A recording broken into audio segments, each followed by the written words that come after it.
ఈ లోకంలో యేసు నమ్ముకుంటే మీకు ధనం వస్తుంది, యేసు నమ్ముకుంటే మీరు ధనవంతులు అవుతారు, యేసు నమ్ముకుంటే మీ కారు వచ్చింది, యేసు నమ్ముకుంటే మీకు ఉద్యోగాలు వస్తాయి, యేసు నమ్ముకుంటే మీరు అంబానీ కంటే కూడా గొప్ప వాళ్ళు అవుతారు అని చెప్పే బోధకులు వచ్చారు ఈరోజు. బైబిల్ ఎప్పుడు అలా చెప్పట్లేదు. ఒకవేళ బైబిల్ అలా చెప్తే పౌలే ఉంటాడు, మాసిదోనియా సంఘము నిరుపేదలైనను వాళ్ళు నిరుపేదకు మించిన దాతృత్వం కలిగిన వాళ్ళు. ఎందుకు పేదలు ఎందుకున్నారని సంఘంలో? ప్రభు నమ్ముకుంటే అందరూ ధనవంతులు కావాలి కదా, ఎందుకు పేదలు ఉంటారు? అది కాదు ఉద్దేశం. ఆత్మీయతలో నువ్వు బలవంతుడు కావాలి. ఉగ్రత దినమందు నీ ధనము నీకు అక్కడికి రాదు.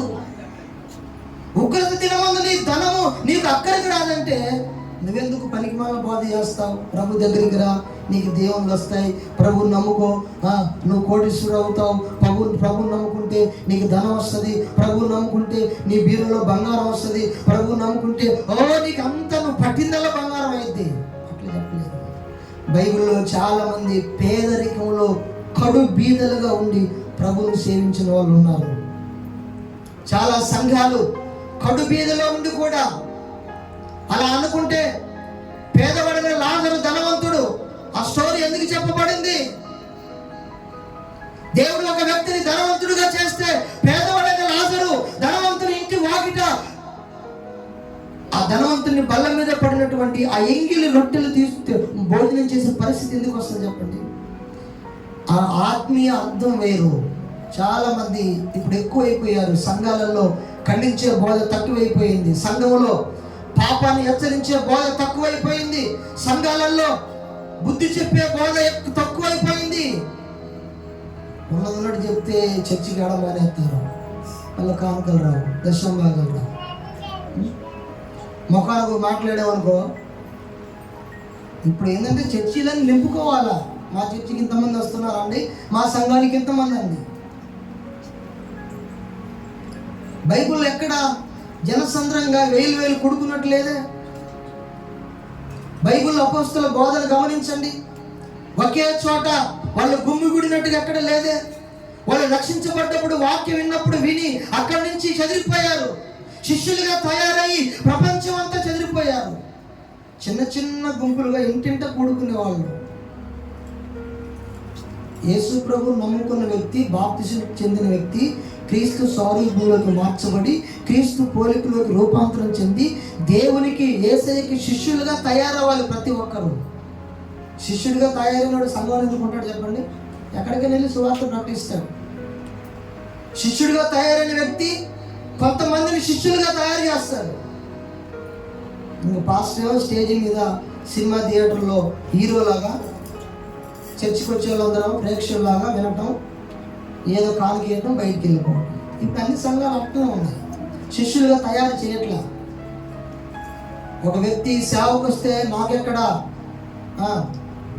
వ్యతిరేకంగా అవుతాడన్న భయం. ఒక వ్యక్తి పరిచర్యకు వస్తే నాకెక్కడ వ్యతిరేకంగా, ఎక్కడ పక్కన సంఘాలు పెడతాడన్న భయం. ప్రతి ఒక్కరిని శిష్యులుగా తయారవ్వాలి.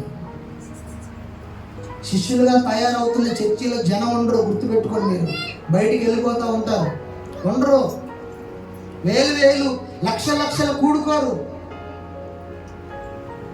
1,00,000 మంది ఒక్కచోట గ్యాదర్ అవుతే ప్రపంచానికి సువార్త ఎప్పుడు అందాలా?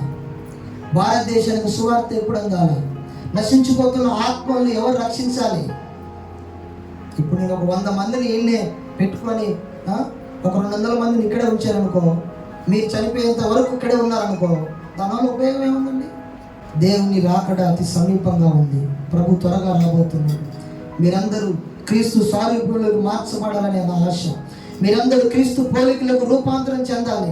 మీరందరూ శిష్యులుగా తయారయ్యి దేవుని సువార్త ప్రకటించాలి, దేవుని సంఘాలు కట్టాలి, దేవుని పరిచయం చేయాలి. దేవుని సేవలో మీరు కూడా పాలిభాగస్తులవ్వాలి. సేవ అంటే ఒక వాక్యం చెప్పడం కాదు, నానా రకాలుగా ప్రార్థన చేయొచ్చు, వాక్యం చెప్పొచ్చు, సువార్త ప్రకటించవచ్చు. సువార్త చేసే వాళ్ళకి నీ యొక్క కష్టాజీతాన్ని వారికి సహకరించవచ్చు. సేవ చేస్తున్న వ్యక్తులకి నీ యొక్క సమయాన్ని, నీ యొక్క ధనాన్ని వారికి నీవు సహకారిగా ఉంచి సువార్త సేవలను పాలు పొందొచ్చు, ఏ రకంగా సువార్త పరిచయం చేయొచ్చు. కానీ నిమ్మకు నీరెత్తినట్లుగా బెల్లం గట్లా కూర్చోవద్దు.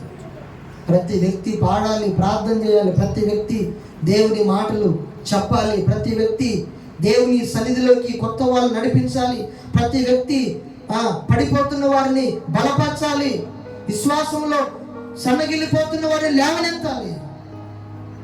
అప్పుడు దాన్ని సంఘం అంటారు. ఒకే చోట వేల మంది లక్షల మంది కూడుకుంటే అది సంఘం. బిబ్లికల్గా that is not church. Church పంపబడాలి, అనేక ప్రాంతాలకు వెళ్ళాలి.